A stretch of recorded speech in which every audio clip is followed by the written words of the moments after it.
we will understand the solution. First we will understand the manual solution, then we will go for the MATLAB program. MATLAB program, or you can say it will be the Octave program. It can be MATLAB or it can be Octave, both are same. So I am just reading it. I am just writing the given data. Question is in front of you. So it is required to design a pair of spur gears with 20-degree full depth involute teeth based on the Lewis equation. So 20-degree means I can write alpha is 20-degree. Velocity factor is to be used, account for the dynamic load. Pinion shaft is connected to a 10 kilowatt 1440 RPM motor. So power is 10 kilowatt. RPM is, or you can say N equal to 1440 RPM revolutions per minute. The starting torque of the motor is 150% of the rated torque, which means the service factor is 150 divided by 100, so it is 1.5. The speed reduction is 4:1. So speed reduction means it is the gear ratio. So gear ratio is 4, or you can say speed reduction is basically speed of the pinion divided by speed of the gear, and this is equal to teeth on the gear divided by teeth on the pinion, and this value is given 4 in the question. Gear ratio is 4. So it is the ratio of the speed of the pinion to the speed of the gear, or teeth on the gear to the teeth on the pinion. Or you can say it is dg by dt also. dg by dt also. Diameter, pitch circle diameter of the gear divided by pitch circle diameter of the pinion. The pinion as well as the gear is made of the plain carbon steel 40C8 SUT 600 Newton per mm square. SUT 600 Newton per mm square. Material is plain carbon steel. It is same for pinion, same for gear. It is same for both. So which will be weaker? बताइए. Because both are of same material, pinion is always weaker. So pinion is weaker. Weaker find हो गया हमारा, ठीक है? Weaker we have found. After that, the factor of safety can be taken as 1.5. So factor of safety Fs equal to 1.5. Given. Design the gears. Design the gears. We have to design the gear. Means we have to find the module, specify their dimensions, and suggest suitable surface hardness for the gears. Surface hardness for the gears. So surface hardness is a property which controls the pitting phenomena. So in this question, we have to take care of both things: bending failure of the gear also and pitting failure of the gears also.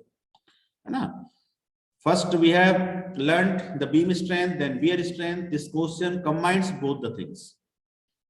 So we have to suggest the Brinell hardness number for the gear material, and this is a complete question. So let's solve one by one. So I think this area is visible. कहाँ तक visible है आपको ये जरा बताएंगे? Board. I think this part. Yes sir, visible. यहाँ तक visible है. Yes sir, और इधर हो जाइए. यहाँ तक visible है. Yes sir. Right up to here. तो चलिए solution.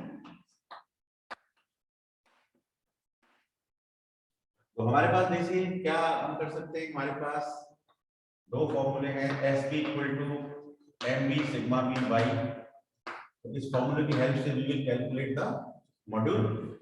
So for the safe design, SV equal to, SV must be greater than P effective.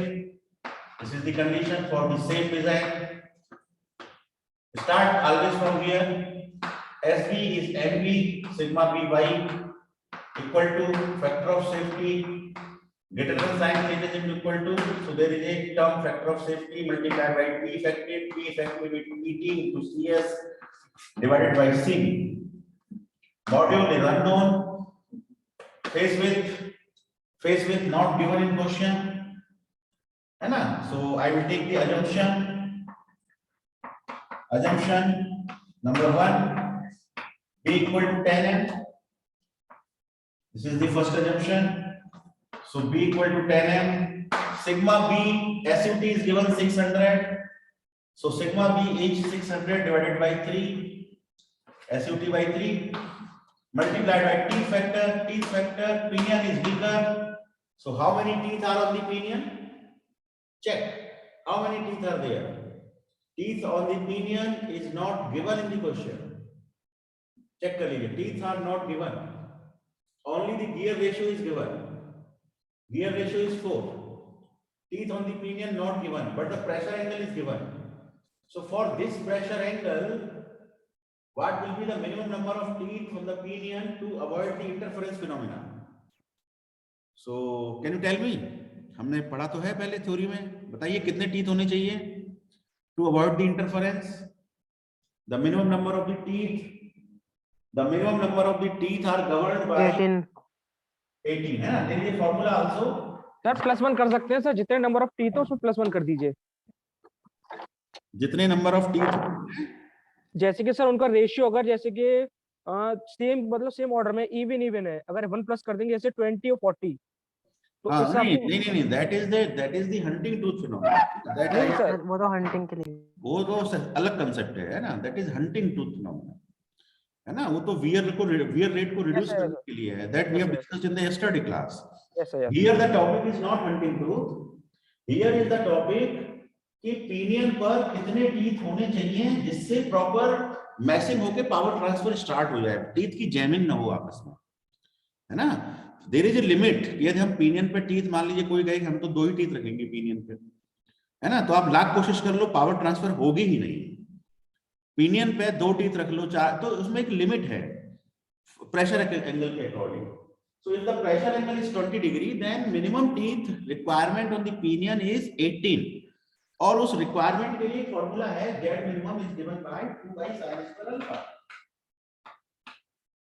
where alpha is the pressure angle. यदि आप इसे सॉल्व करेंगे तो ये करीब 17 point something you will get, it is around 17 point something, 17 point कुछ आएगा. ये आप सॉल्व करके चेक कर लीजिए, है ना? 17 divided by 2 sin square alpha, 2 by sin square 17. चलिए मैं भी कर लेता हूँ. 2 divided by bracket sin 17 bracket close power 2.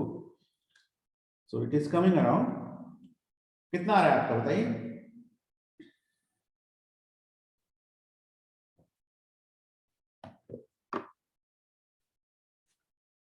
17 point कुछ आ रहा है ना? So this requirement 17.09. हाँ, तो इसको 18 हम अज्यूम कर लेते हैं. तो मिनिमम टीथ यदि क्वेश्चन में ना दिए हो तो डिजाइन पॉइंट ऑफ व्यू से हम 18 से स्टार्ट करते हैं. तो ZP इज, हमने 18 का अजम्पशन ले लिया, तो हमारा अजम्पशन नंबर 2 है ZP इक्वल टू 18. ठीक है, ZP इक्वल टू 18. और यदि 32.5 क्या कहते हैं 14.5 डिग्री प्रेशर एंगल होता, in that case our assumption will be ZP equal to 32. ठीक है, और यदि स्टब टूथ होता then our assumption will be 14. तो इसको थोड़ा ध्यान रखिएगा. तो हमने यहाँ से 18 से हमने 2 अजम्पशन ले लिए यहाँ पर. अब 18 जैसे ही हमने अजम्पशन लिया तो इसके लिए हमको टूथ फैक्टर y, है ना, which is known as Lewis form factor. तो just check the data book, है ना? डाटा बुक देखिए और उसमें टूथ फैक्टर फाइंड करिए. बताइए कितना आ रहा है. देखिए मैं भी देखता हूँ, टेक्स्ट बुक में भी टेबल दी हुई है, डाटा बुक में तो है ही. आपको तो डाटा बुक से ही देखना चाहिए. ये देखो, क्या ये विजुअल है आपको टेबल 17.3? स्क्रीन पे देखिए 17.3 इज विजिबल. Yes sir. तो इसमें देखो प्रेशर एंगल कितना दिया हुआ है, values for the Lewis form factor y for 20 degree. हाँ, तो ये टेबल 20 डिग्री के लिए है ना? तो it is useful for us. लेकिन टेक्स्ट बुक तो एग्जाम में अलाउड नहीं है. ठीक है, आपको डाटा बुक से ही हैबिट डालनी है देखने की. तो इसमें Z की वैल्यू कितनी है 18. 18 के आगे कितना लिखा हुआ है 0.308. So this is the Lewis form factor 0.308. अच्छा, एक चीज और, एक बच्चे ने मुझसे भी डाउट किया था व्हाट्सएप पे कि जैसे कि इसमें दिया हुआ है 35 टीथ दिया हुआ है, 37 टीथ दिया हुआ है. बोले मुझे तो 36 के लिए चाहिए. जब मेरी ओपिनियन पे 36 टीथ है या गियर पे 36 टीथ है, तो इन दैट केस आपको कुछ नहीं करना है, you have to find the value for 36 using interpolation method. ठीक है, इंटरपोलेशन, लीनियर इंटरपोलेशन। 33 के लिए वैल्यू 0.367 है, 35 के लिए 0.373 है, 37 के लिए 0.380 है, तो आप यहां से इंटरपोलेशन करके वैल्यू कैलकुलेट कर सकते हैं। इंटरपोलेशन सबको आता है या मैं एक बार एक्सप्लेन कर दूं इंटरपोलेशन? सर बता दीजिए। इंटरपोलेशन लीनियर मेथड है ना, यदि मतलब एक तरह की यूनिटरी मेथड है कि 35 के लिए ये वैल्यू है, 37 के लिए ये वैल्यू है, तो इन बिटवीन किसी और पॉइंट के लिए हम वैल्यू निकाल सकते हैं, है ना। So that matter is interpolation. तो वो आप कर लीजिएगा, तो हमें वैल्यू मिल गई 0.308। So MD sigma p y is over. Now factor of safety is 1.5 given in question. How much? Factor of safety is 1.5. Now PT, how will you calculate PT? बताइए। Power is given, RPM is given, so first calculate the torque. तो torque calculate करिए जरा, कितना आएगा? Torque is 60 10 to the power 6, power is 10 divided by 2 by 1440. कितना? जल्दी जल्दी बताते रहिए। शिवम, कोई भी बताइए, तपन चार बताएं।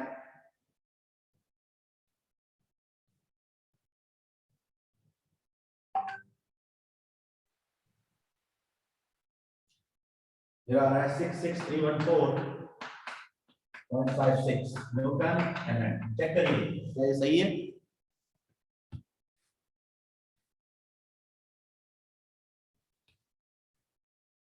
यस नो बोलते रहिए। Is this answer is correct? 66314.56 Newton mm. Yes sir. Okay. Yes sir. After finding Same. the torque, we can find the static force, tangential force.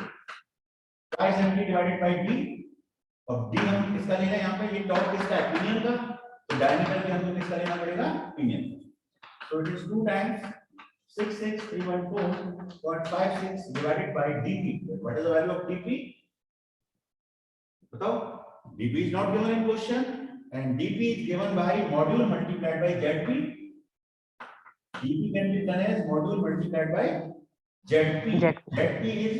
zp is given in question. How much? हमने assume किया है zp is 80 है ना, we have assumed zp equal to 80.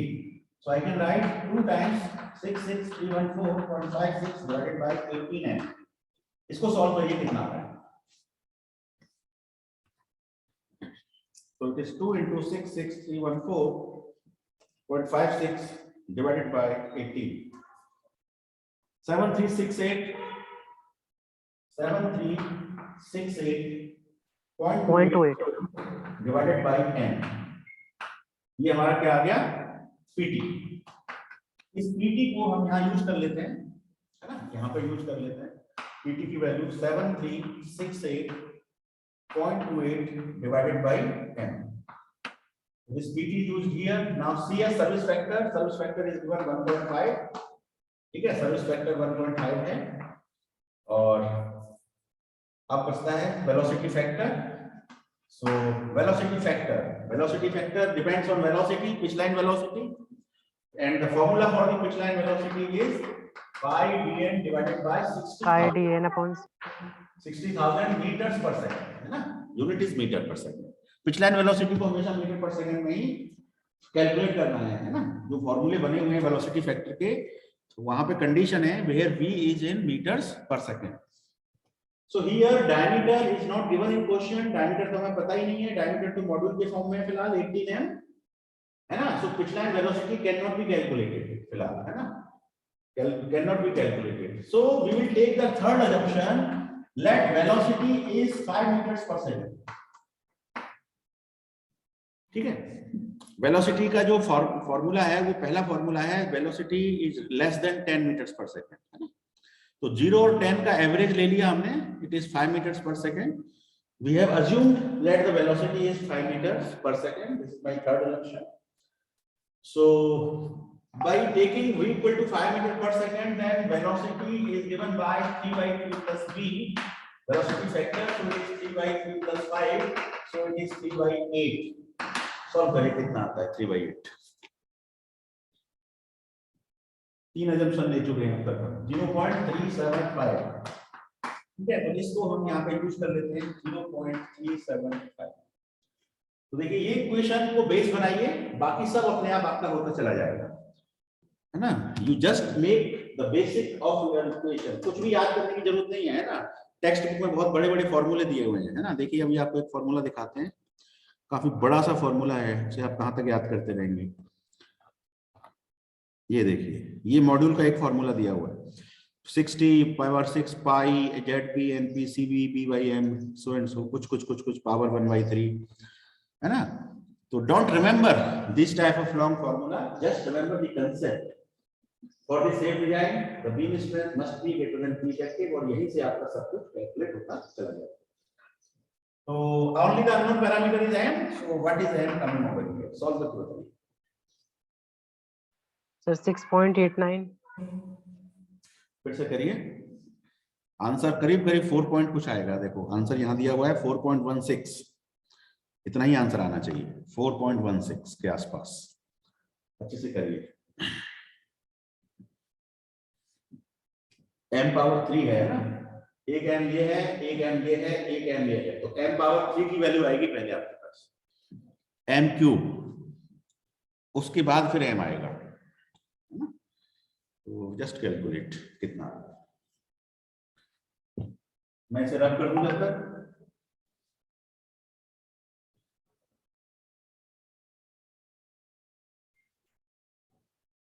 तो can I rub it? Have you noted?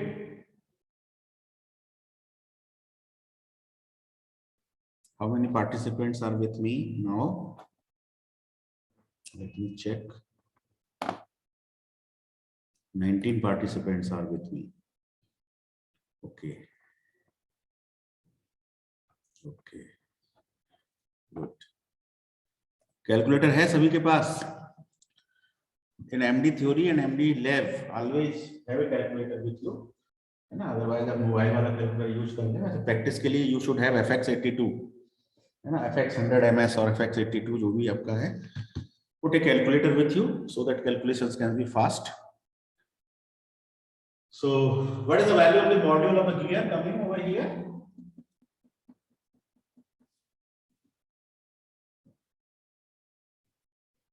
Are you doing? Yes sir.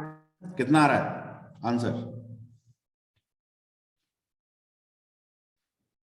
जिसका भी answer आया वो बताएगा ना।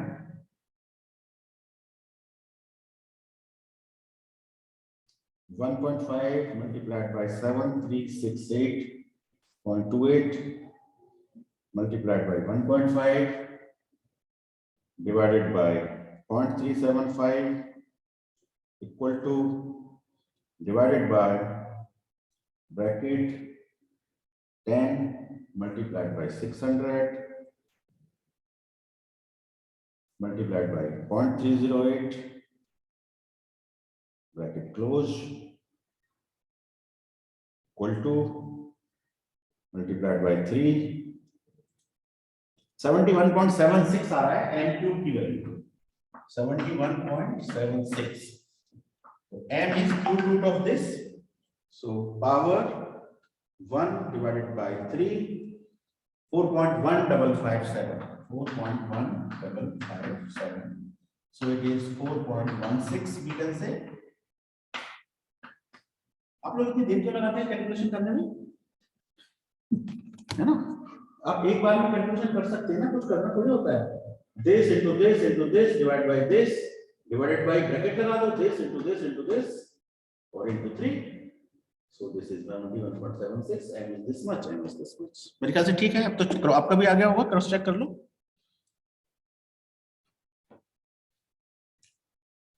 yes Shivam Pachauri, is the answer is correct? Yes sir. Okay, so 4.16 is the module. After finding the module, the next step is to selection of the module. तो data book में फिर से जाइए और डाटा बुक में चेक करिए कि वहां पे मॉड्यूल की टेबल में क्या शो हो रहा है। तो सिलेक्शन ऑफ द मॉड्यूल करिए। सो m equal to 5, 4 के बाद वहां 5 ही होगा, so 5 is selected module, it is the selection of module. तो इसको लॉक कर देते हैं, this module is lock, so this module is for pinion. Pinion के लिए 5 मॉड्यूल आ गया। गियर के लिए कितना हुआ module? Shivam Pachauri, what is the module for gear? Pinion के लिए 5 है तो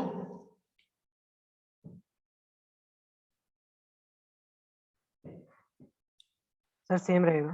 सेम रहेगा। Very good, very good, very good, है ना? मॉड्यूल तो सेम ही रहेगा, मैशिंग के लिए सेम होना जरूरी है, अदरवाइज मैशिंग ही नहीं होगी।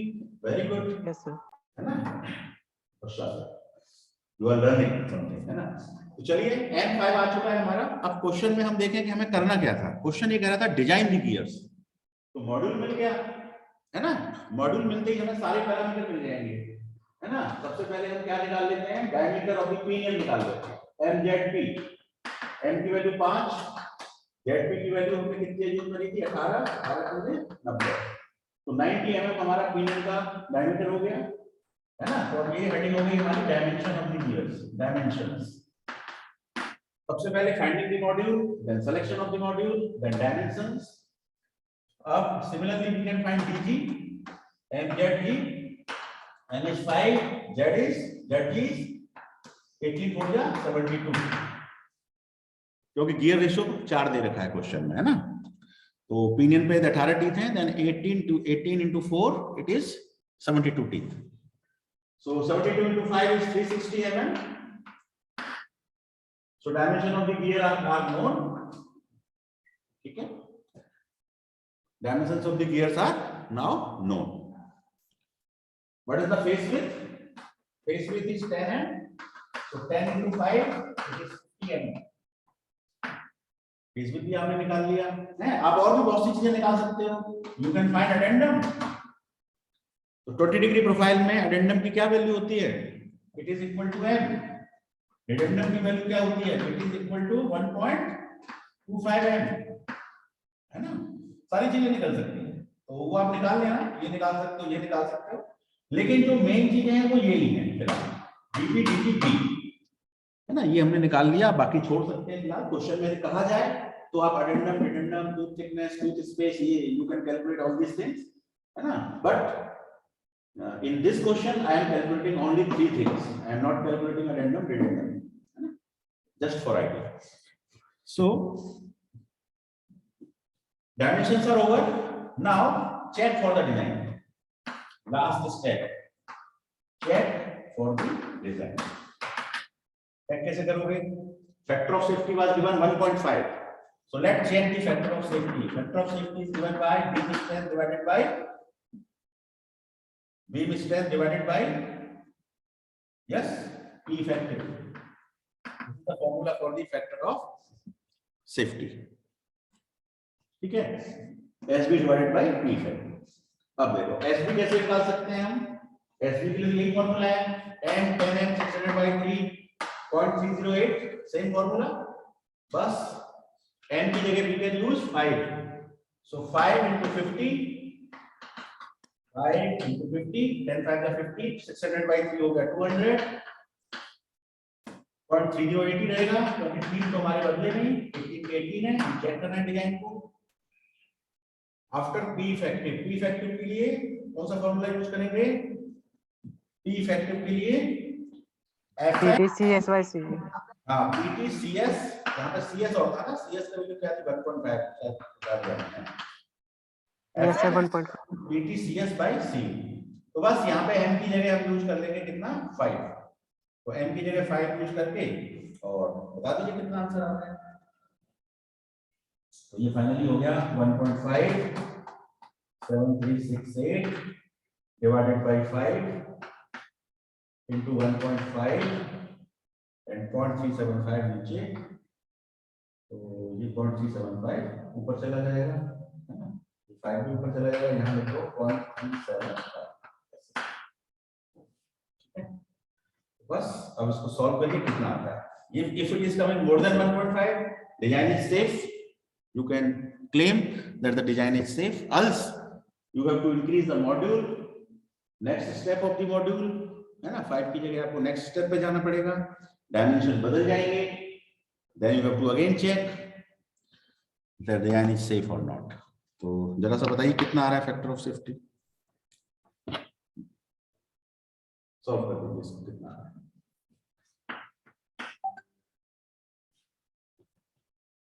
कर रहे हैं आप लोग, करिए। 5 into 50 into 200 into 0.308 divided by bracket 1.5 into 7368 into 1.5 bracket close equal to multiplied by 5 multiplied by 0.375, 1.74 आ रहा है। आपको बताएं कितना आ रहा है।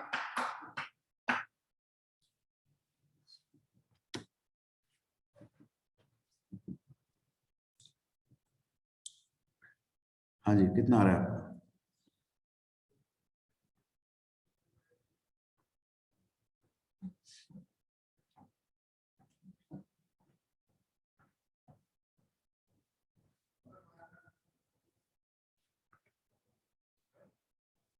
सर 1.74।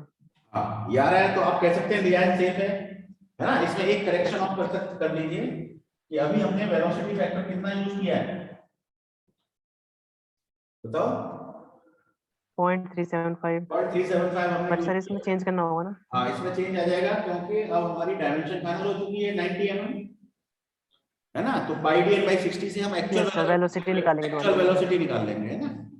एक्चुअल वेलोसिटी से फिर एक्चुअल वेलोसिटी फैक्टर निकाल लेंगे, ठीक है। एक्चुअल वेलोसिटी फैक्टर को यहाँ पे यूज करेंगे तो आपका फैक्टर ऑफ सेफ्टी जो आएगा वो फाइनल फैक्टर ऑफ सेफ्टी होगा, ठीक है। तो जरा बताओ कितनी वेलोसिटी आएगी, pitch line velocity. Pitch line velocity calculate करिए। Actual pitch line velocity v is pi d हमारा कितना आ रहा है 90 mm। आरपीएम कितनी दे रखी थी क्वेश्चन में, 1440 RPM. Yes, 1440 pi D N divided by 60,000। Solve करिए जरा, कितना आ जाएगी मीटर पर सेकंड। तो it is coming pi into 90 into 1440 divided by 60,000. So it is coming how much?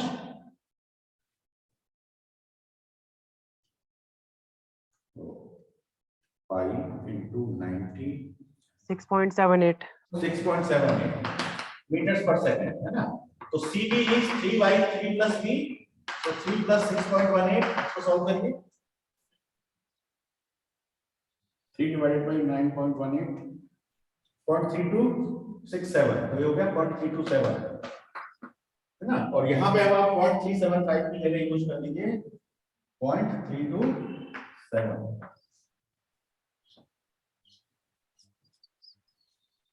ठीक है। और फिर फैक्टर ऑफ सेफ्टी निकाल लीजिए क्या आता है, फाइन। तो जरा सा चेक कर लेते हैं, देखो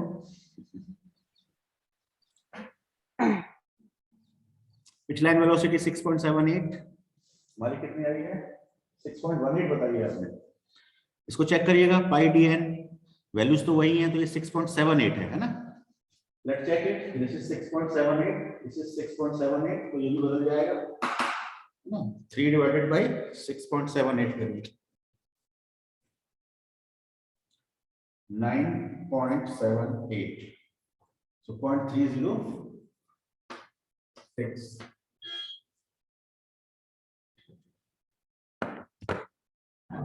ठीक है।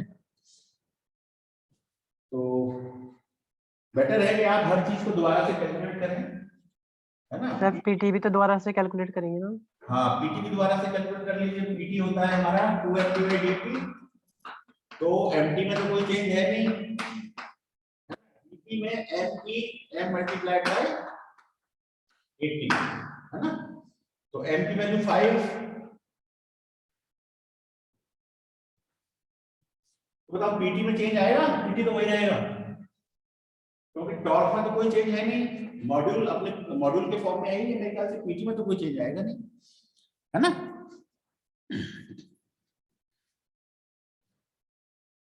m into जेड पीटी तो वही रहेगा, नो इशू, केवल सीवी को कर लीजिए, उतना ही आ जाएगा, है ना। तो चलिए डिजाइन हमारी, अब देखो इनका फैक्टर ऑफ सेफ्टी कितना आ रहा है, 2.14 आ रहा है। तो अब design is safe satisfactory and module is 5 mm fix हो गया। इसके बाद अब लास्ट स्टेप क्या है, specify the suitable surface hardness for the gear. तो सरफेस हार्डनेस के लिए अब आपको पिटिंग फेल्योर में जाना होगा, है ना। कहां पे जाना होगा, पिटिंग फेल्योर। पिटिंग फेल्योर में क्या फॉर्मूला जरा बताओ, SW equal to PQ dP के,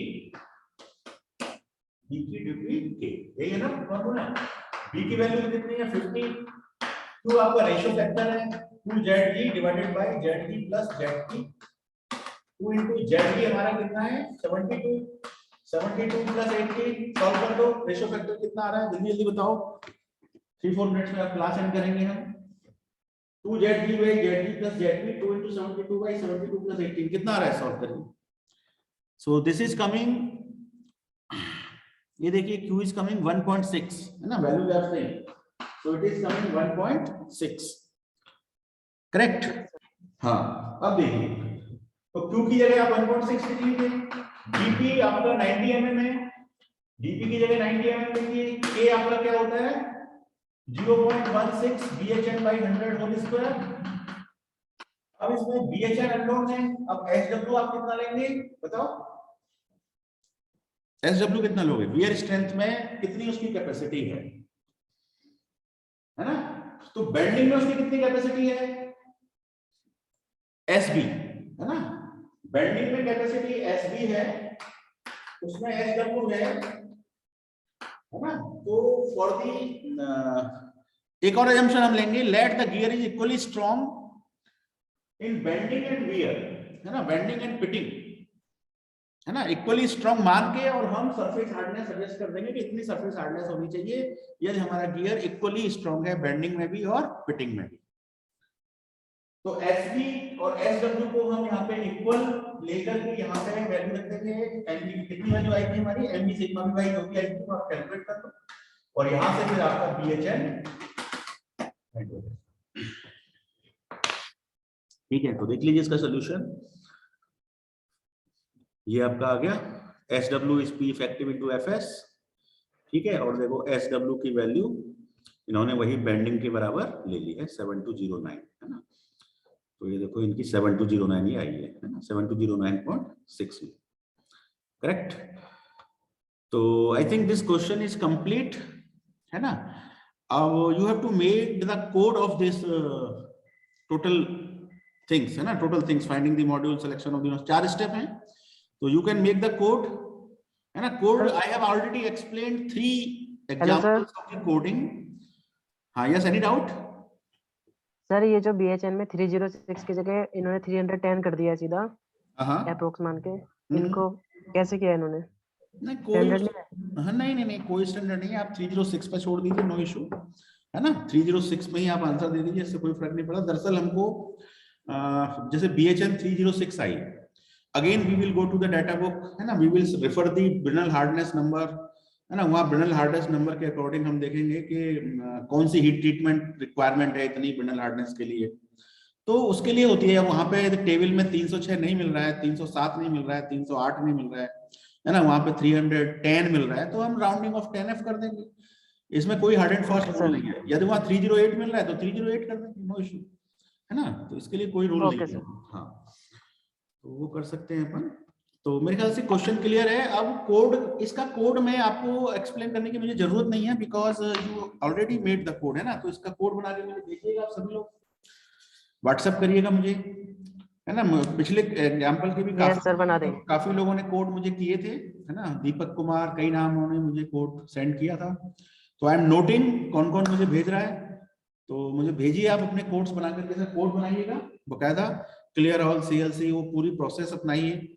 तो finding the module, selection of the module, dimensions of the gears, check of the design and brittle hardness number, 5 step कम से कम इसके, 5 या 6 स्टेप। ओके सर, उसको रन करके भेजिएगा, ठीक है। तो क्या can I end the class now? Yes sir, yes sir, okay, thank you, thanks for listening, thanks for watching.